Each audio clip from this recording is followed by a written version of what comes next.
नमस्कार, मी वृषाली पाटील बातमीपत्रात आपलं स्वागत करते। सुरुवात करूया एका महत्त्वाच्या बातमीने। खासदार झाल्यावर सीतामातेच्या मंदिराचा जीर्णोद्धार करणार, देशातील एकमेव सीतामातेच्या मंदिराचा जीर्णोद्धार करणार असं राजश्री पाटील यांनी म्हटलंय।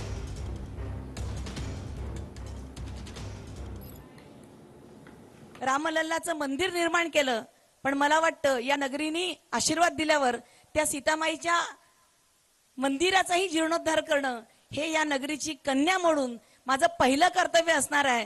राम लल्ला को तो लेके आएंगे, अब सीता माई की बारी है, क्योंकि ये इस नगरी की नारी है। हा निश्चितपणे माझा प्रयत्न राहील। अनेक विज्ञानवादी लोकांना सुद्धा चमत्कार वाटेल असं चमत्कार आमच्या या कळमच्या चिंतामणीच्या मंदिरात घडतात। 12 वर्षाला कुठून पाणी येतं माहिती नाही, परंतु ते पाणी येतं आणि चिंतामणी त्या गणपतीच्या सोंडेला लागतं। ते झालं की आपोआप पाणी कमी होतं।